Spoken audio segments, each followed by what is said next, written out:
Silakan duduk Bapak Ibu, Shalom. Apa kabarnya hari ini? Walaupun ada masalah tetap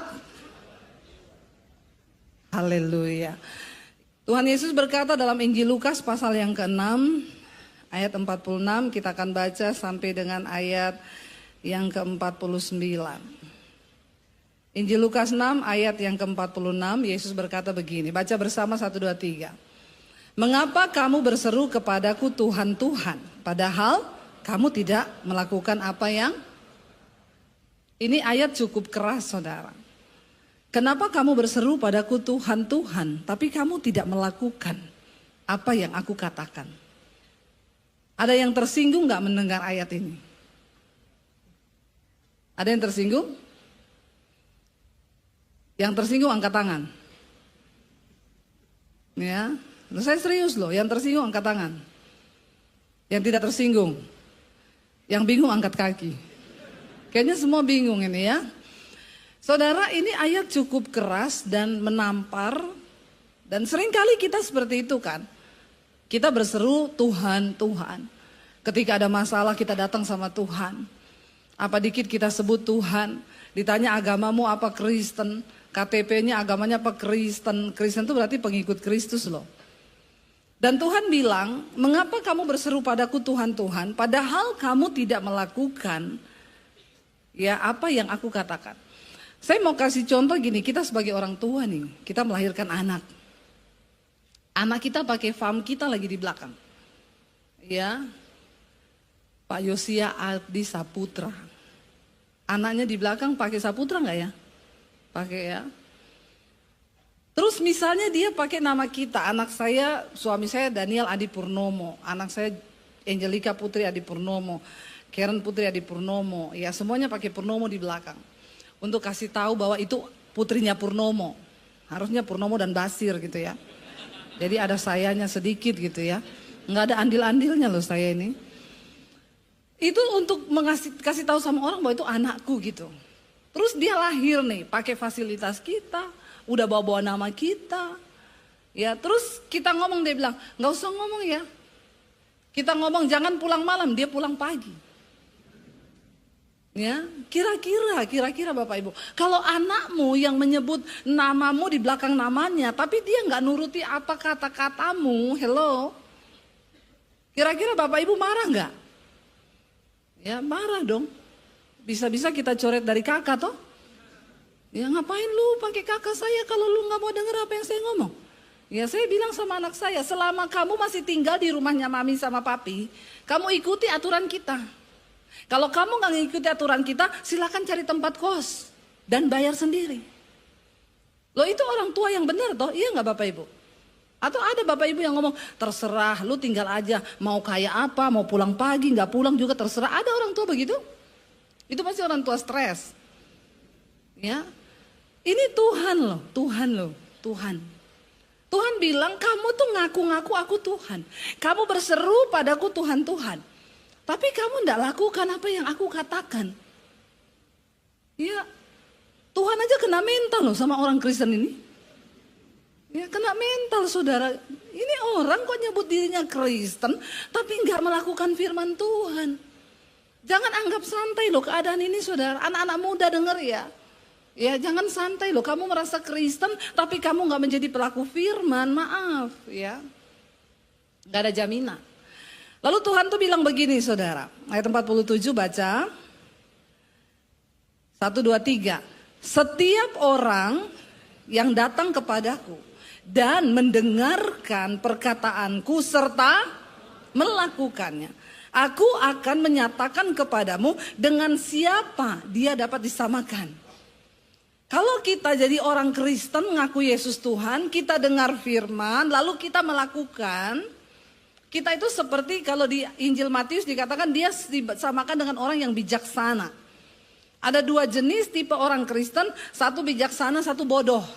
Ya, yang bijaksana itu yang bagaimana? Ayat 48 baca, ia sama dengan seorang yang mendirikan rumah. Orang itu menggali dalam-dalam dan meletakkan dasarnya di atas batu. Ya, ketika datang air bah Dan banjir melanda rumah itu tidak dapat digoyahkan karena rumah itu kokoh, karena dasarnya itu batu. Ya, orang yang mendengarkan firman dan melakukan, dia itu membangun kehidupannya itu di atas dasar yang kokoh, yaitu firman Tuhan. Sehingga kamu tidak perlu bayar harga yang harusnya tidak kamu bayar. Banyak orang mengalami kerusakan rumah, harusnya dia nggak bayar kalau dasarnya benar. Saudara, ketika orang membangun di atas dasar batu, ya, itu memang tidak seperti orang bangun di atas dasar pasir. Dulu saya berpikir, ini gimana sih Tuhan nulis ayat ini? Nggak ada lah orang bangun rumah di atas dasar pasir, apalagi di Indonesia kan. Bagaimana mungkin orang bangun di atas dasar pasir?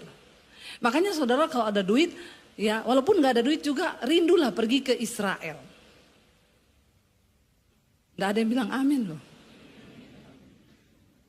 Imannya masih terbatas. Ya, pasti langsung otaknya mikir, nggak ada duit, bagaimana bisa saya ke Israel? Ya, dulu saya juga nggak suka, ngapain sih orang Kristen ke Israel? Tapi satu kali suami saya bilang, "Say, kamu tuh pengkhotbah loh. Semua ayat-ayat di Alkitab yang ditulis tuh konteksnya itu di sana. Yesus pernah ada di sana. Ya kalau kamu ada kesempatan pergi, ya pergilah." Dan puji Tuhan saya pergi pertama memang enggak bayar. Langsung ditawar jadi pembawa, ya untuk bawa rombongan saudara. Dan saya baru lihat, oh ternyata di sana itu memang kan padang pasir. Ya, enggak kayak di Indonesia toh. Nah kalau padang pasir itu digali, ya, kalau orang menggali dalam baru ketemu batu di bawah. Tapi banyak orang merasa dia sudah gali dalam padahal masih pasir. Nah dia taruh tiang rumahnya di situ, dia bangun. Walaupun dalam, cukup dalam, tapi belum ketemu batu. Masih pasir. Kalau orang bangun rumah taruh tiangnya di pasir, kalau datang hujan, ya, maka air akan membawa pasir, karena pasir itu dia tidak berat. Tapi kalau orang mau bangun di atas dasar batu, dia gali lebih dalam daripada yang pasir, saudara.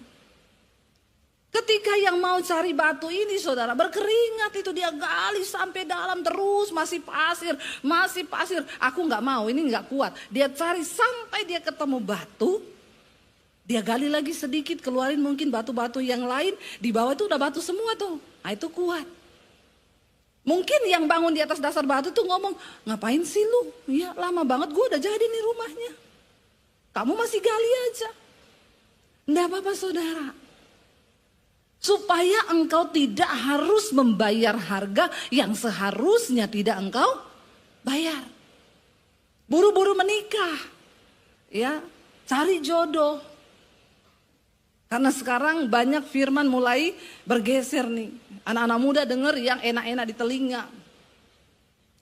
Selain donatur dilarang mengatur.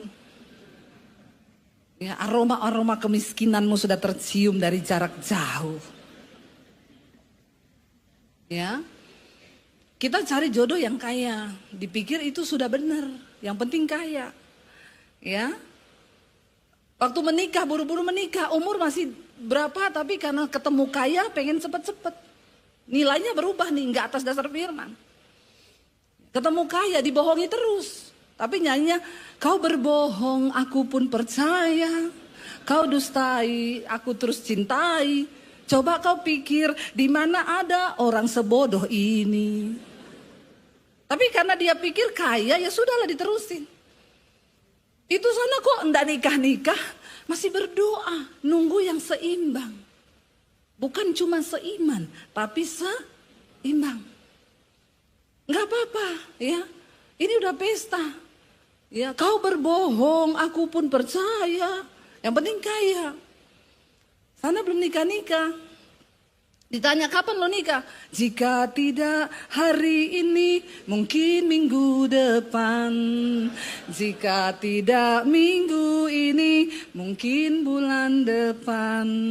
Jika tidak bulan ini, mungkin... Hafal ya. Saya cuma menguji loh. Ternyata kita sama-sama gaul. Iya, nggak apa-apa. Karena nggak apa-apa, tunggu waktu Tuhan yang terbaik. Kalau nggak hari ini ya minggu depan.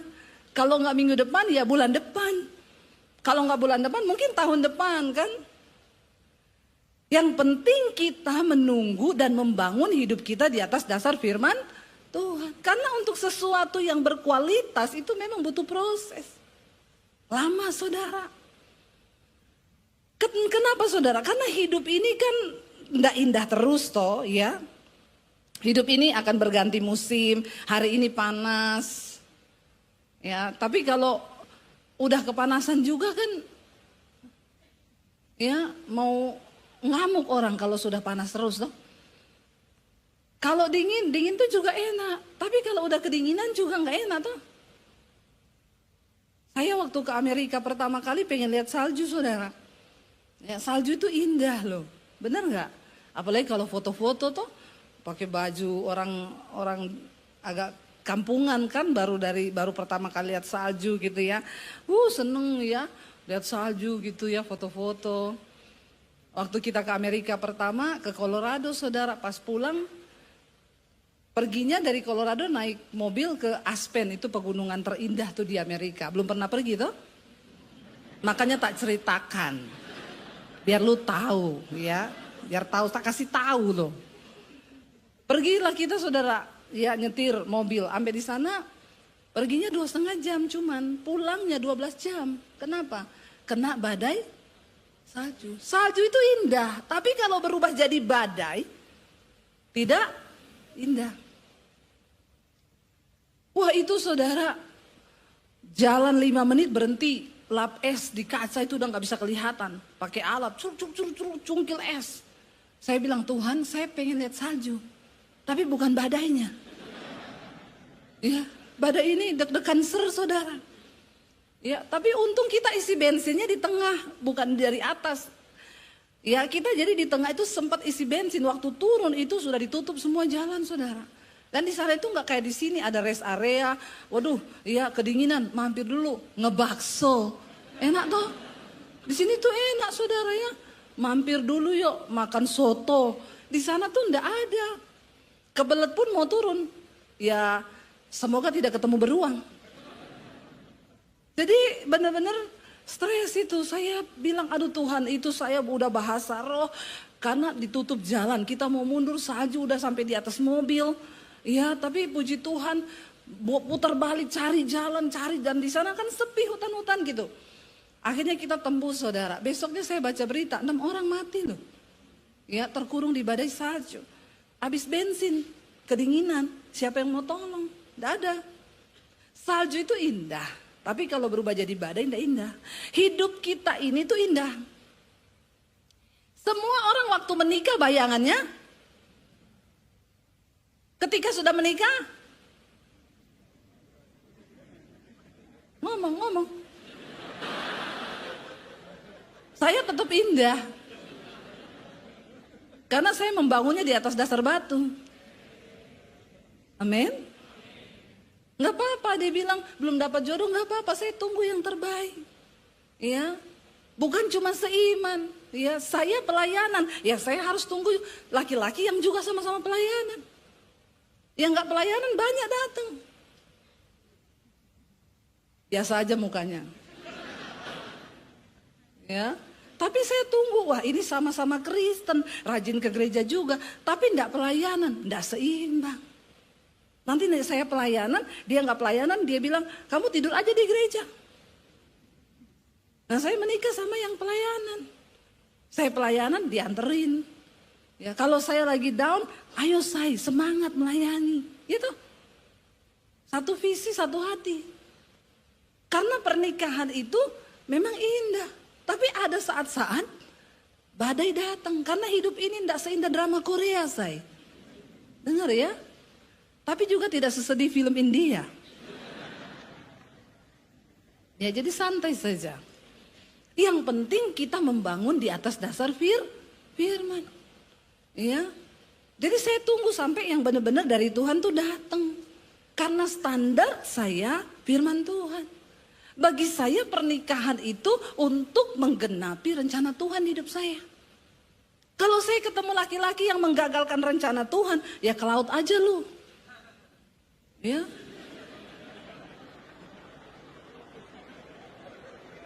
Ada yang keceplosan ketawa ya. Kayaknya pengalaman pribadi. Iya, iya enggak saudara? Ngapain gitu? Buang waktu, buang tenaga, buang energi. Ya, kita menikah dengan orang yang salah itu, waduh, neraka saudara. Bayar harganya mahal. Bahkan banyak yang enggak tahan bayar harga, pilih bercerai. Ya, makanya banyak orang membuang energinya, membuang ya kekuatannya untuk hidup yang sia-sia, yang harusnya dia tidak jalani. Tapi karena kau tidak taruh dasar hidupmu di atas firman Tuhan, sehingga kau lakukan kesalahan demi kesalahan yang sama. Ya, ada orang datang sama saya sudah capek bu dengan hidup bu, kenapa? Saya sudah 3 kali nikah. Itu nikah apa doyan? Kenapa bisa 3 kali? Pertama dapat penjudi bu. Saya nggak kuat, uang habis buat judi, lalu kami cerai. Saya nikah lagi yang kedua, ya dapat pemabok. Ini namanya keluar dari mulut singa, masuk mulut buaya. Ya, dia nikah lagi sama yang ketiga, dapat pembohong bu. Keluar dari mulut buaya, masuk mulut anaconda. Kenapa bodoh kau? Karena tidak baca Alkitab dan tidak melakukan Alkitab. Jangan cuma baca toh juga. Ada orang bangga, saya bu sudah 5 kali selesai baca Alkitab. Tapi kelakuannya nggak ada tanda-tanda perubahan hidup. Terus ngapain lu bangga baca Alkitab 5 kali? Bukan soal 5 kali kamu baca, tapi ada nggak dari firman Tuhan yang sudah merubah hidupmu? Itu yang penting. Amin saudara. Yesus bilang ya memang mungkin tidak enak ketika kita mau membangun hidup di atas dasar firman Tuhan, tidak enak. Dia menggali dalam-dalam. Ini bicara tentang bayar harga. Firman Tuhan bilang ampunilah orang yang menyakiti kamu, doakanlah musuhmu. Kira-kira melakukan itu enak atau tidak? Tapi dengan Tuhan yang suruh tuh. Kau ke gereja tiap hari Minggu toh? Ada pendeta yang ajarkan sumpahi musuhmu, ada? Kirim guna-guna sama musuhmu, ada pendeta ajar begitu? Itu setan bukan pendeta itu. Ya, karena firman Tuhan yang benar berkata, doakan musuhmu. Dan itu tidak gampang saudara. Nah itu yang dimaksud gali dalam-dalam. Karena kalau kau lepaskan pengampunan, keuntungannya untuk dirimu juga. Supaya kau tidak kepahitan. Supaya mukamu gak cepet tua, amin. Percuma kau anti-aging, mau perawatan apa. Kalau hidupmu penuh kepahitan, kayak nenek sihir mukamu. Ya, Tuhan itu sudah tahu firman Tuhan itu paling baik. Kalau kita disuruh hidup kudus, ya hidup kudus saudara. Memang gak gampang, aduh saya ini tukang dugem, tukang mabok, tukang rokok, tiap malam minggu party-party. Tapi firman Tuhan bilang gak boleh begitu. Saya harus berubah nih. Bukan apa-apa, Tuhan sudah tahu itu. Janganlah engkau menjadi serupa dengan dunia ini. Orang dunia dugem silakan, tapi kamu anak Tuhan gak boleh. Bukan apa-apa ya, gajimu cuma 4 juta. Kenapa mau sombong-sombong dugem lagi? Saya tahu tuh banyak anak-anak muda yang dugem tuh gaji cuma 4 juta itu. Kasbon lagi. Terima gaji tinggal 2,5. Terus kau dugem, please deh. Di mana akal budimu? Tuhan bilang untuk menyiapkan diri menjelang kedatangan Tuhan, siapkan akal budimu. Otak nih dipakai. Buat apa? Buat mikir. Amin. Hidup, ya. Pakai akal budimu. Jangan ikut-ikutin tren. Karena teman-temanku dugem, ya aku juga ikut. Udah pasti saudara. Orang-orang model begini, tapi kalau hari Minggu ke gereja. Ya, udah gitu ngomong ke temennya, lu ke gereja nggak? Pagi apa siang? Kayaknya gue yang siang aja. Soalnya kan tadi malam baru dugem. Aduh, ya ke gereja tuh effort banget ya. Kayak Tuhan yang butuh dia. Saya tuh bingung lihat orang Kristen kayak begini saudara. Ya, kalau malam party, malam minggu dia party, minggu dia ke gereja, bikin status. keseimbangan hidup.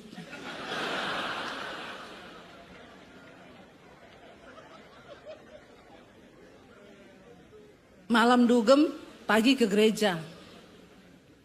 Ya, itu namanya kesenjangan rohani. Heran loh, heran. Lalu kamu anggap Tuhan tuh apa? Tuhan tuh gak suka loh. Kamu menyebut aku Tuhan, tapi kamu gak lakukan firmanku. Alkitab berkata, kuduslah kamu sebab aku kudus. Karena tanpa kekudusan orang gak mungkin lihat Tuhan. Terus kita enak gitu, ya free sex, melakukan seks bebas.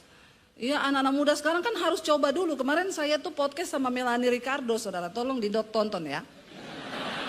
Bukan iklan ini, banyak nilai yang harus saudara dapat. Saya serius ini, saudara tonton sama tidak tetap banyak yang nonton kok. Tapi itu ada nilai. Dia tanya salah satu pertanyaannya tuh begini.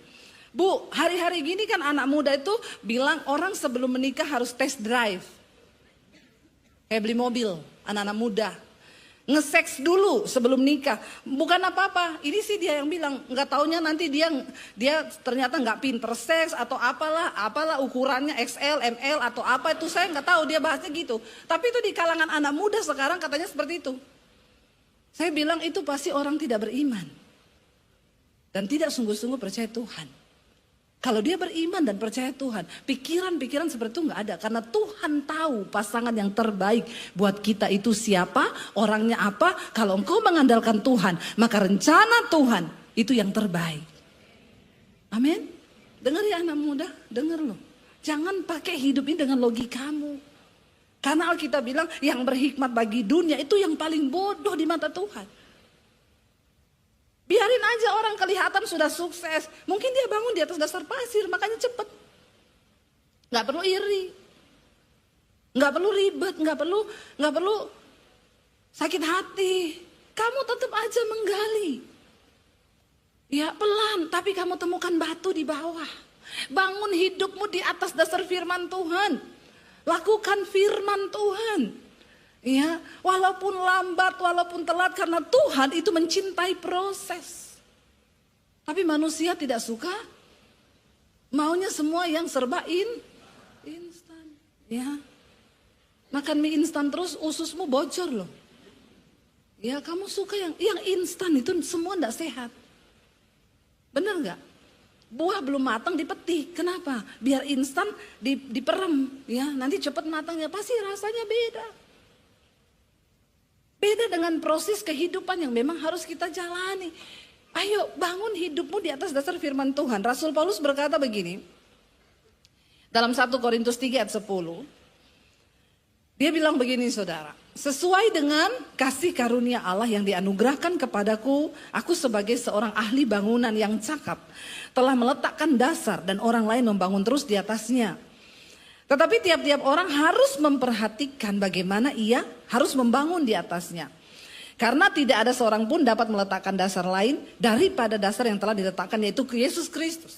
Saudara semua di sini Kristen. Kita sudah membangun di atas dasar Yesus. Tapi perhatikan bagaimana engkau membangun. Entahkah orang membangun di atas dasar itu dengan emas, perak, batu permata, kayu, rumput kering atau jerami. Ya. Kelihatannya semua Kristen, tapi ternyata bangunannya beda-beda saudara. Sekali kelak pekerjaan masing-masing orang akan nampak karena hari Tuhan akan menyatakannya. Sebab ia akan nampak dengan api, ujian, penantian. Dan bagaimana pekerjaan masing-masing orang akan diuji oleh api itu. Jika pekerjaan yang dibangun seseorang tahan uji, ia akan mendapat upah. Jika pekerjaannya terbakar, ia akan menderita kerugian. Tetapi ia sendiri akan diselamatkan, tapi seperti dari dalam. Mau nggak saudara? Ujung-ujungnya sih selamat karena nggak menyangkal Yesus dan dapat kesempatan bertobat. Tapi selama hidup kau seperti dibakar dalam api. Selamat, tapi modelnya gosong dan keriting angus gitu mau? Saya nggak mau lah. Ya, pekerjaan masing-masing orang tuh akan diuji dengan api, ujian. Kenapa perlu kita membangun di atas dasar batu? Karena dalam hidup ini ada kalanya musim berganti. Ya, yang kelihatannya salju indah, waktu datang badainya, semua bahkan bisa membawa kematian. Musim hujan kalau biasa, biasa. Tapi ketika air bah dikatakan di sana, ya yang dibangun di atas dasar pasir itu hanyut dengan air. Tidak kuat. Ya kenapa kita perlu mendengar dan melakukan firman?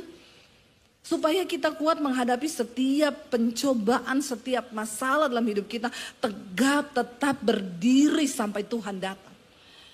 Kita baca ayat di dalam Yakobus, saudara. Yakobus 1 ayat 21 sampai 24. Baca dengan suara yang keras karena saya tahu saudara di rumah jarang baca Alkitab. Yakobus 1 ayat 21, 1, 2, 3. Sebab itu dikatakan di sana, buanglah segala sesuatu, baca, yang kotor dan kejahatan yang begitu banyak itu, dan terimalah dengan lemah lembut firman yang tertanam di dalam hatimu, yang jadi firman itu berkuasa menyelamatkan jiwa. Terima dengan lemah lembut, buang dulu semua yang kotor, terima firman yang sanggup menyelamatkan. Tetapi dikatakan hendaklah kamu menjadi pelaku firman dan bukan hanya pendengar saja. Sebab jika tidak demikian, kamu ada orang tipu dirinya sendiri, saudara. Banyak ternyata. Kalau kau hanya mendengar firman tapi tidak melakukan, dikatakan dia menipu dirinya sendiri. Sebab, nah ayat 23, sebab jika seseorang hanya mendengar firman saja dan tidak melakukannya, ia adalah seumpama seorang yang sedang mengamat-amati mukanya yang sebenarnya di depan cermin. Baru saja ia memandang dirinya, ia sudah pergi dan ia segera lupa bagaimana rupanya. Saya mau tanya sama saudara hari ini, ada nggak saudara yang lupa dengan mukamu? Ada yang lupa dengan mukanya? Tolong angkat tangan. Yang ingat dengan mukanya angkat tangan, yang ingat saja. Saya tanya serius ini loh, tolong ada pilihan sedikit hidupmu itu. Dari tadi ditanya gak ada pilihan terus. Orang takut salah itu kelihatan ya. Kalau salah saya tidak marah, benar juga tidak dapat sepeda. Jadi gak apa-apa angkat tangan aja. Yang ingat mukanya hari ini angkat tangan, yang ingat mukanya. Ya, yang tidak ingat tolong pengerja bawa ke rumah sakit jiwa itu. Pasti udah gila itu. Kenapa kita ingat muka kita? Karena tiap hari kita bercermin. Saya ingat muka saya. Ya, saya punya lesung pipi di sebelah kanan. Kenapa saya tahu? Karena tiap hari saya bercermin. Yang aneh kalau ada orang ditanya, kamu ingat mukanya? Enggak ya. Mukamu kayak apa? Luna Maya. Itu halu kau, halu. Sakit jiwa juga itu. Kita semua kan ingat loh. Jadi saudara dalam loh ayat ini. Kalau engkau cuma mendengar firman dan tidak melakukannya.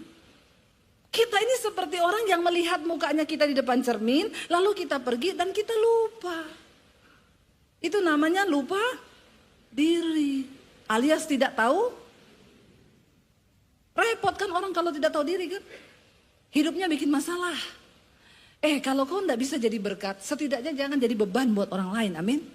Kenapa orang hidupnya jadi beban buat keluarga, jadi beban buat istri, jadi beban buat anak-anak, jadi beban buat orang tua? Satu pasti, karena tidak mau jadi pelaku firman. Saya sudah melihat itu.